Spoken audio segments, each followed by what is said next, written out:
How this thing came to be, I gotta give credit to Vinny with Cryptic Closet. If you know Vinny, he's awesome, dude. Great he came to me and he said, hey, you had Joe Bob here. I got an idea. Let's bring him back for a double feature this time. He does an amazing show with the driving. What do you think? And I was like, great, but what's he gonna show? He's like, I don't know. I was like, well, if he comes in December, would he do Christmas horror? And then Vinny's like, let's just ask the guy. And he came up with a hell of a damn lineup. So thank you, Joe Bob. So, Vinny wanted me to plug the Horror House. If you're unaware of this, it's actually happening. It's a real horror shop that's going to open over on Belmont in March or around March. There's more information at Vinny's table at the Cryptic Closet inside the lounge, so check that out. As for Mr. Joe Bob, he's going to be hanging out. He's going to try to do some autographs during this movie, definitely during intermission. So if you have those numbers, come line up in your numbers. And if you're still here after, well, hopefully Joe Bob will have some energy for you after. I'll stay to the very end. He says he'll stay to the end. All right. I want to hear what this man has to say about Silent Night, Deadly Night. So Joe Bob Briggs, please come up on this stage.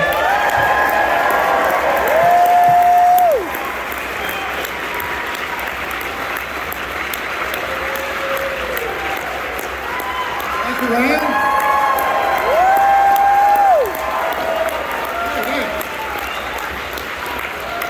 It is wonderful to be back among the very strange people who come to the Music Box Theater. I think I have been here 3 times now, and it's always an adventure. I hope you don't mind me talking for a little bit longer than normal here right before the movie.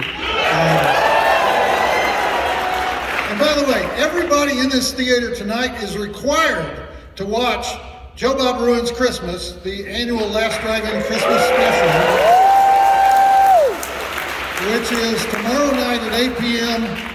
Central Time on the live feed on Shudder. Please watch the live feed because the high sheriffs at Shudder give us extra brownie points when people watch in real time. So.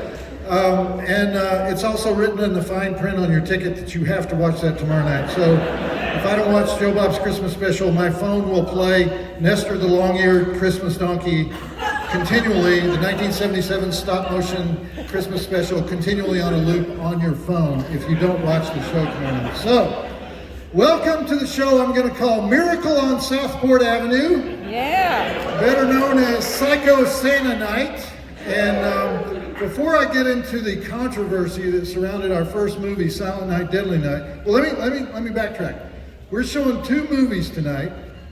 The first movie is Silent Night, Deadly Night, which ruined Christmas forever for everybody, according to its critics at least. And just because there was a serial killer with an axe dressed up like Santa rampaging through a town, impaling scream queens on reindeer antlers, that's no reason to get depressed at Christmas time, right? So that was in the early 80s when this movie came out 40 years ago. But then in 2005, a filmmaker came along who said, you know, I don't think Silent Night, Deadly Night went far enough. What if Santa really is a serial killer? What if the real Santa is really a serial killer? And that's our second movie tonight, Santa's Sleigh, S-L-A-Y, which is it's one of Darcy's favorite movies. She's the one that got me to watch it for the first time. So, and Darcy the Mail Girl is here tonight.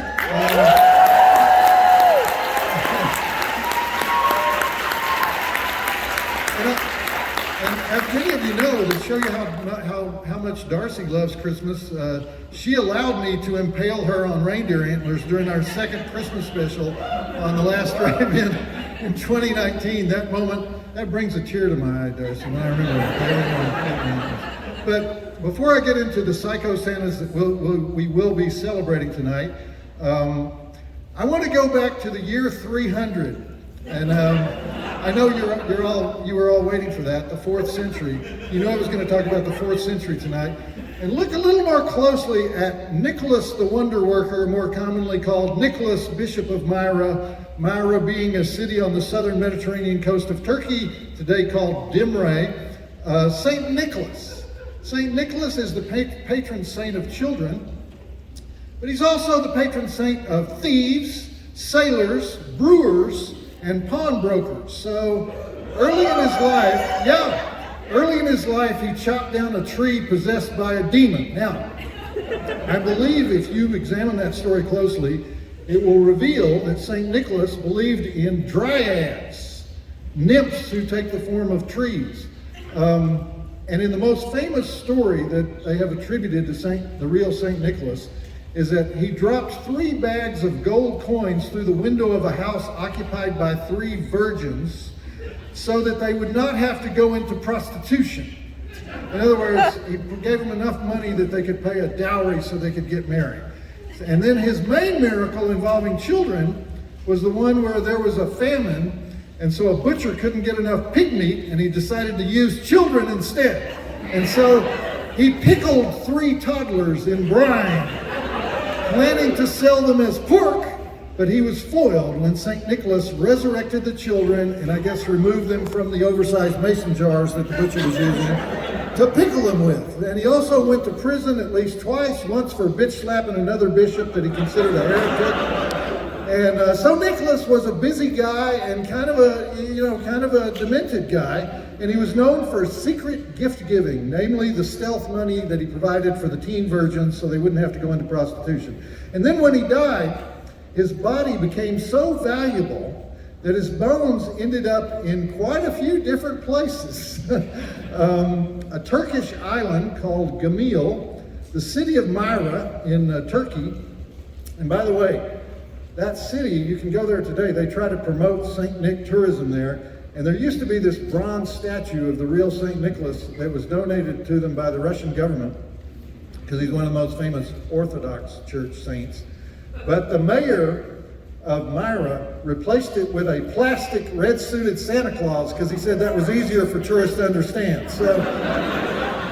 And then most of St. Nicholas's remains were stolen from that church in Turkey in the 11th century and moved to a church in the city of Bari in Italy. And by the way, some of those bones were loaned out to a church in Moscow in 2017, and more than 1 million people lined up to see one of St. Nicholas's ribs. But anyway, back in medieval times, some sailors from Venice also robbed some of the bone fragments out of the church in Bari. Bari is on the Adriatic south of Venice.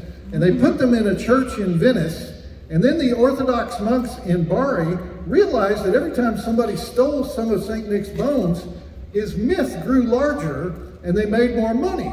And so it was a good thing. And so they started giving away the bones as souvenirs.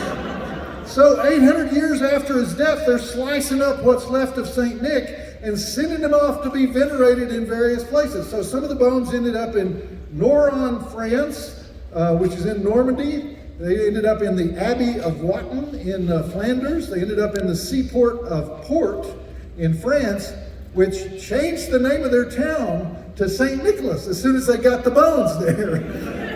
There are parts of St. Nick in Istanbul, in Rome. The Vatican has his hand, one of his hands. Other churches in Italy have an index finger, a tooth, and a ring finger. And there's a marble slab in Kilkenny County, Ireland, where the locals claim that they have most of the rest of his body. So, and a church in Lyon, France, has his pelvis. So the bottom line here is that St. Nicholas, the progenitor of Santa Claus, was sliced, diced, and airmailed all over the world until, of course, he rose like a fat zombie at the North Pole who teaches reindeer to fly so he can do millions of home invasions once a year and leave toys for the children that he decides are worthy of him. So this is the legend we tell our children, and this is the legend that Silent Night, Deadly Night was designed to destroy. Now, people don't remember this today, but Silent Night, Deadly Night was a major banned movie in the 80s. I don't mean it was controversial. I mean, it was outright banned. You could not show it in theaters. It was banned in Milwaukee, which you guys probably won't be surprised by. It was banned in New Jersey. It was banned here in Chicago. Okay? It was banned in Peoria. Nobody would be surprised by that. It was banned in Fort Worth, just to name a few places. It came out in 1984. And as most of you know, it was the story of little Billy dressing up in a Santa Claus suit and going over to the St. Mary's Catholic Orphanage to kill all the orphans with a meat axe. Okay, for some reason, the National Organization of PTAs did not like that. It came out the same day as A Nightmare on Elm Street, November 9th, 1984. It outgrossed the Wes Craven movie until everybody got their panties in a bunch about 2 weeks later because TriStar, the distributor, ran the trailer in a TV ad right before Little House on the Prairie. So all the moms in America were watching, all right? And the parents just flipped out. Protesters gathered outside theaters. Siskel and Ebert weighed in on it, you know. TriStar caved in and pulled it 2 weeks after its release. But obviously it went on to become a cult classic. It spawned 4 more sequels. It was remade in 2012. Nobody protested that time, although they should have protested that time. You know? And by the way, since I'm here in Chicago, I might as well say this. I got into it a couple times with Roger Ebert about horror. And I mean, God bless him, and about exploitation films in general. And I know he's revered here, and he's the only film critic who ever won the Pulitzer Prize. But he has the mind. He had the mind of a censor. He went after I Spit on Your Grave, which was also protested here, big protest in Chicago. He pretty much ruined Mayor Zarki's career. He could never make another movie after that. And he and Siskel both went after Silent Night, Deadly Night. And if you read their reviews over the years, you have to eventually come to the conclusion that they just hated horror, or they thought horror was beneath them. I mean, it wasn't uncommon for the mainstream newspapers to treat horror like it was cheap, trash, disposable porn, practically. But I was a newspaper film critic at the time this came out. They used to trot me out at the Associated Press Managing Editors Conventions like I was a lunatic in a cage that had somehow gotten, hired by a real newspaper. And all these journalists, of which Ebert and Siskel were prominent among them, would tell me that I was being irresponsible, like, championing movies that could lead to antisocial behavior. Those panels were moderated by Alan Dershowitz, by the way, so who is developing a lunatic career of his own, But anyway, thumbs up. That thumbs up, thumbs down review show they had, was supposed to be the voice of the people critics, right? I mean, how dumb is thumbs up, thumbs down as a review scale? Let's start with that.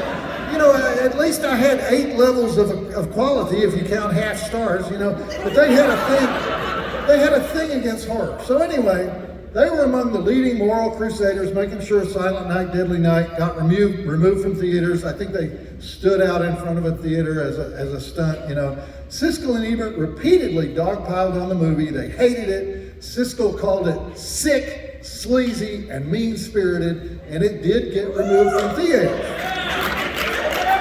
And they were proud of themselves. But since when does a film critic think you should ban anything, right? So I say to you today, Chicagoans, ye of Midwestern rectitude, decry your renegade critics. They are barbarians amongst you. So, anyway, the producer of Silent Night, Deadly Night, a guy named Ira Barmak, was really pissed at TriStar. He had these 2 great weeks of great box office, and then they ruined it. And so he was also kind of offended that he'd been raked over the coals by Siskel and Ebert. So anyway, he got the movie back from TriStar. He made a quickie deal with them to get all the rights back from TriStar. And he gave it to a company called Aquarius Releasing. And they re-released it in the spring of 1985, so like 4 months later. And it did okay, but it was kind of too late at that point. But then in 1986, Live Entertainment, you remember Live Entertainment? Does anybody remember Live Entertainment? They released it on video, and it did really, really well on video. So thank God for home video. It saved so many movies in the 80s, including this movie. Silent Night, Deadly Night is not big budget, but it was made by the low-budget division of a big-budget studio, TriStar, meaning it had enough money. It was directed by Charles E. Sellier, the creator of The Life and Times of Grizzly Adams. He later disavowed the film rather loudly. He said he did it as a favor to somebody, you know, and he just ran as fast as he could to get away from that controversy. But it was filmed in a little Mormon town in Utah called Heber City, population about 4,000. So it was a location shoot, and it was a 32-day shoot, which is long for a horror flick. So the original Silent Night, Deadly Night kicks off with crazy grandpa terrorizing little apple-cheeked Billy by telling him Christmas Eve is, quote, the scariest damn night of the year, and that Santa will punish him.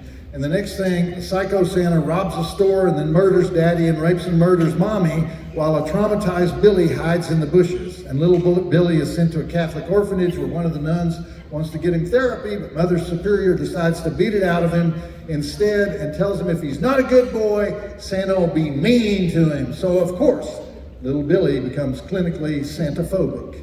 And then it jumps to 17-year-old Billy working at a toy store, and he's doing okay until he has to fill in for Santa, and he sees the girl he likes getting molested by a co-worker, and that of course is naughty.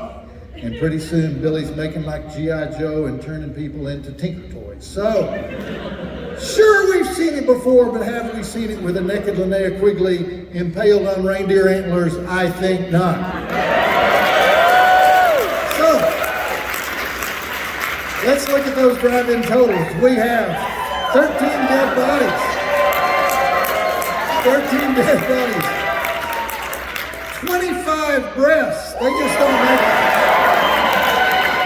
They just don't make them like they used to, do they? We got knife murders. We got Santa punching. We got axe food. We got hammer food. We got Billy screwing one guy into the electric light sockets on his tree. We got a bow and arrow through the garbanzos. We got Linnea Quigley impaled on deer antlers for having sex with her boyfriend on a pool table. Heads roll. Plus, there's a great scene with a box cutter where Billy says, "Punishment is necessary, Pamela. It is good." And of course, we have Santa food. Driving the Academy Award nominations for Lillian Chauvin as the Mother Superior, who says, "There is no Santa Claus," and Robert Brian Wilson as Billy. 4 stars. Joe Bob says, check it out. And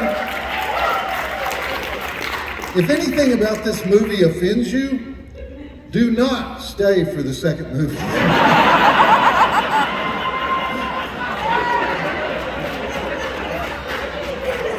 I'll be here throughout the evening. I tried to get some St. Nicholas bobblehead dolls for sale, complete with detachable body parts that you can mail to people all over the world, but we couldn't get those in time, so we'll have those next year. So, Merry Christmas, y'all.